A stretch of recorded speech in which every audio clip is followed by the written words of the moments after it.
guru kaji ya yang ada di Polsek Sako, seperti kita sampaikan bahwa terkait kasus ini memang kasusnya ada.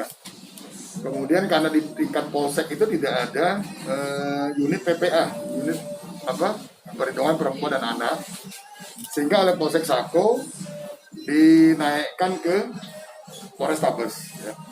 Ternyata dan itu belum dibuatkan laporan polisi di Polsek Sako. Kemudian setelah dinaikkan ke Polrestabes Palembang, ternyata antara korban dengan pelaku terjadi bukan perdamaian ya, terjadi kesepakatan bahwa korban tidak melaporkan kasus tersebut kepada kepolisian.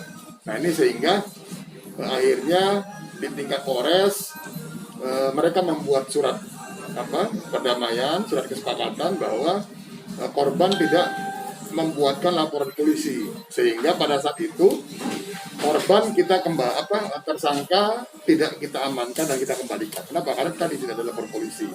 Terkait dengan ada beberapa orang yang mempertanyakan dengan perlindungan anak dan wanita, memang itu sisi yang berbeda. Ya.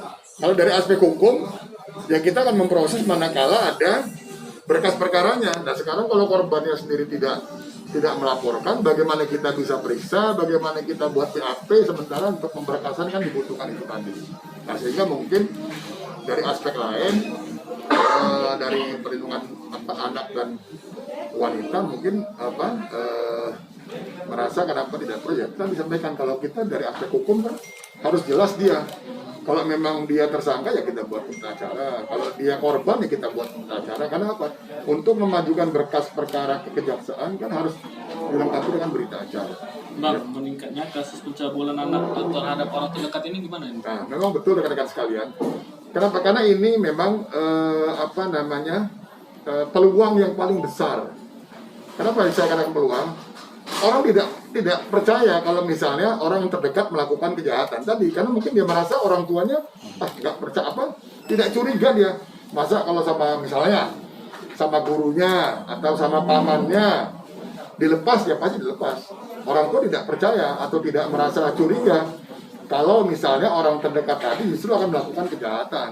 Sehingga memang yang paling besar peluang untuk melakukan kejahatan adalah orang yang terdekat. Kenapa? Tadi misalnya pengasuhnya, kemudian keluarganya, karena nggak curiga dia pasti, dia merasa nggak mungkin dilakukan. Tapi faktanya ternyata peluang itu yang dimanfaatkan oleh para pelaku kejahatan untuk melakukan kejahatan. Untuk himbauannya, Pak? Nah, himbauan kepada seluruh masyarakat khususnya bagi orang tua, ya, walaupun untuk orang terdekat tetap harus diwaspadai, tetap harus diawasi. Kenapa? Karena sekarang ini di tengah COVID-19 ini suasana sudah tidak menentu. Ya, jadi masyarakat diharapkan sama-sama menjaga dirinya sendiri, menjaga keluarganya, jangan sampai menjadi korban daripada kejahatan.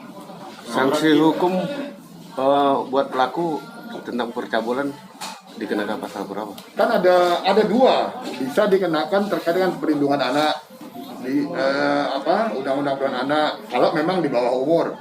Kalau memang itu sudah dewasa, dikenakan kasus pencabulan menggunakan undang-undang KUHP yang ancaman pidananya di atas 5 tahun. Jadi tergantung teksnya, konteksnya, siapa yang menjadi korban. Pak, berarti kasus pencabulan di bawah anak di bawah umur ini kebanyakan dari orang terdekat? Pasti.